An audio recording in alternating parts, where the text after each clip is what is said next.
Hi, this is value updates YouTube channel. நம்ம value updates YouTube சேனலில் வந்து எக்ஸ்க்ளூசிவாக லாவை வந்து எஜுகேட் பண்ணிகிட்ருக்கோம் மக்களுக்கு. சப்ஸ்கிரைப் பண்ணாதவங்க சப்ஸ்கிரைப் பண்ணுங்கள், ஷேர் பண்ணுங்கள், கமெண்ட் பண்ணுங்கள், லைக் பண்ணுங்கள்.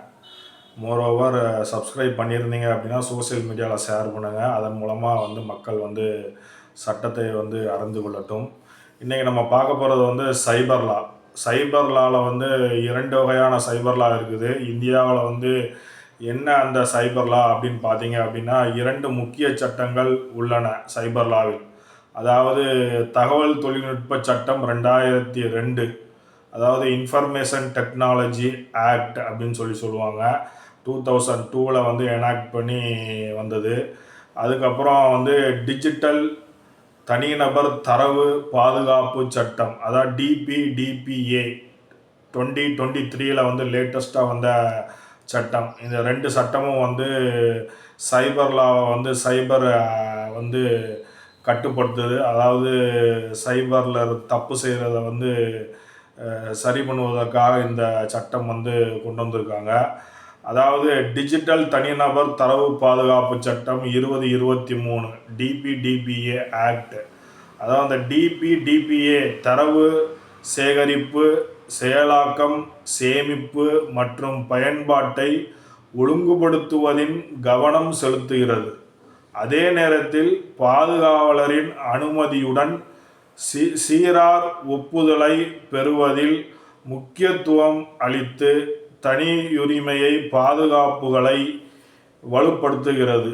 இந்த சட்டம் வந்து தகவல் தொழில்நுட்ப சட்டம் 2000, அதாவது இன்ஃபர்மேஷன் டெக்னாலஜி ஆக்ட். இது என்ன பண்ணுது அப்படின்னு பார்த்தீங்கன்னா, இந்தியாவில் ஐடி சட்டம், அதாவது சைபர் சட்டத்தின் அடித்தளமாக செயல்படுகிறது மற்றும் சைபர் குற்றங்களின் வகைகளை உள்ளடக்கியது. கணினி அமைப்புகளை அங்கீகரிக்கப்படாத முறையில் அணுகி தரவுகளை திருடுதல், ஹேக்கிங் செய்தல், சைபர் பயங்கரவாதம் மற்றும் இணையத்தில் பொருத்தமற்ற அல்லது புண்படுத்தும் விஷயங்களை பரப்புதல் உள்ளிட்ட குற்றங்களை தண்டனைகளுக்கு இந்த சட்டம் இயற்றப்பட்டு இருக்கிறது. இதில் வந்து முக்கியமான ஒரு விஷயம் என்னன்னு பார்த்தீங்கன்னா, இந்த இணையம் அல்லது டிஜிட்டல் சட்டம் என்றும் அழைக்கப்படும் சைபர் சட்டம் ஆன்லைன் செயல்பாடுகள் மற்றும் பரிவர்த்தனைகளை நிர்வகிக்கும் சட்டம் கட்டமைப்பாகும். இது இணையம், கணினிகள் மற்றும் டிஜிட்டல் தகவல் தொடர்புகள் தொடர்பான பரந்த அளவிலான சிக்கல்களை உள்ளடக்கியது. சைபர் சட்டம் எதை வந்து உள்ளிட்டு செயல்படுத்துகிறது? சைபர் குற்றங்கள் என்ன? இதில் ஹேக்கிங், தீர்பொருள் விநியோகம், அடையாள திருட்டு மற்றும் சைபர் ஸ்டாக்கிங் போன்ற செயல்பாடுகள் அடங்கும். தரவு பாதுகாப்பு மற்றும் தனியுரிமை. சைபர் சட்டம் தனிப்பட்ட தரவை சேகரித்தல், சேமித்தல் மற்றும் பயன்படுத்துதல், அத்துடன் டிஜிட்டல் உலகில் தனியுரிமையை பாதுகாப்பது ஆகியவற்றில் குறிக்கிறது. மின்னணு வர்த்தகம். இது டிஜிட்டல் விதி வழிமுறைகள் மற்றும் மூலம் நடத்தப்படும் ஆன்லைன் பரிவர்த்தனைகள், ஒப்பந்தங்கள் மற்றும் பிற வணிக நடவடிக்கைகளை ஒழுங்குபடுத்துகிறது. அறிவுசார் சொத்து. இணைய சூழலில் பதிப்புரிமைகள் மற்றும் வர்த்தக முத்திரைகள் போன்ற அறிவுசார் சொத்துரிமைகளை பாதுகாப்பது சைபர் சட்டமாகும். சைபர் பாதுகாப்பு. இது கணினி அமைப்புகள் மற்றும் நெட்வொர்க்குகளின் பாதுகாப்பை குறிக்கிறது. இதில் சைபர் தாக்குதல்களை தடுப்பதற்கும் பதிலளிப்பதற்கும் நடவடிக்கைகள் இதனுள் அடக்கமாக இருக்கிறது. டிஜிட்டல் சான்றுகள். சட்ட நடவடிக்கைகளின் டிஜிட்டல் ஆதாரங்களை ஏற்றுக்கொள்வதற்கும் பயன்படுத்துவதற்கும் சைபர் சட்டம் ஒரு கட்டமைப்பை வழங்குகிறது. சைபர் குற்றங்களுக்கான ஒரு விஷயம் என்ன? ஹேக்கிங். கணினி அமைப்புகள் அல்லது நெட்வொர்க்குகளுக்கு அங்கீகரிக்கப்படாத அணுகுகள். தீம்பொருள் தீங்கிழைக்கும் மென்பொருளை உருவாக்கும் மற்றும் விநியோகித்தல். அடையாள திருட்டு, வேறொருவரின் தனிப்பட்ட தகவல்களை சட்டவிரோதமாக பெறுதல் மற்றும் பயன்படுத்துதல். சைபர் ஸ்டாக்கிங், ஆன்லைனில் ஒருவரை துன்புறுத்துதல் அல்லது பின்தொடர்தல். சைபர் புல்லிங், ஆன்லைனில் ஒரு தனிநபரை மீண்டும் மீண்டும் மற்றும் வேண்டுமென்றே துன்புறுத்துதல். சைபர் சட்டத்தின் முக்கியத்துவம், தனிநபர்கள் மற்றும் அமைப்புகளின் பாதுகாப்பு. சைபர் சட்டம் தனிநபர்களையும் நிறுவனங்களையும் சைபர் குற்றங்கள் மற்றும் பிற ஆன்லைன் பாதிப்புகளிலிருந்து பாதுகாக்க உதவுகிறது. ஆன்லைன் நம்பிக்கை மற்றும் தன்னம்பிக்கையை மேம்படுத்துதல். இது ஆன்லைன் தொடர்புகளுக்கான சட்ட கட்டமைப்பை நிறுவுவதன் மூலம் ஆன்லைன் செயல்பாடுகளில் நம்பிக்கையையும் நம்பிக்கையூட்டும் செயலையும் வளர்க்கிறது. மின்னணு வர்த்தகத்தை எளிதாக்குகிறது. இணையவழி பரிவர்த்தனைகளுக்கு சட்டப்பூர்வ அடித்தளத்தை வழங்குவதன் மூலம் சைபர் சட்டம் மின்னணு வர்த்தகத்தின் வளர்ச்சியையும் மேம்பாட்டையும் செயல்படுத்துகிறது. உரிமைகள் மற்றும் கடமைகளை அமல்படுத்துதல். இது டிஜிட்டல் உலகின் உரிமைகள் மற்றும் கடமைகளை செயல்படுத்துவதற்கான ஒரு பொறிமுறையாக வழங்குகிறது. இந்த இரண்டு சட்டத்திலும் தண்டனைகள் இருக்கிறது. அதாவது சைபர் குற்றம் செய்தால் தண்டனை வழங்கப்படுகிறது. இந்த ஐடி சட்டத்தில் முக்கியமாக அனைத்து விதமான குற்றங்களுக்கும் தண்டனை என்பது வழங்கப்பட்டு வருகிறது. ஐடி சட்டத்தின் கீழ் உள்ள முக்கிய விதிகள் மற்றும் தண்டனைகள் என்ன? ஐடி சட்டம் பல்வேறு குற்றங்களையும் அவற்றிற்கான தண்டனைகளையும் கோடிட்டு காட்டுகிறது. அங்கீகரிக்கப்படாத அணுகல், அதாவது பிரிவு 43 of the information technology act IT சட்டம்.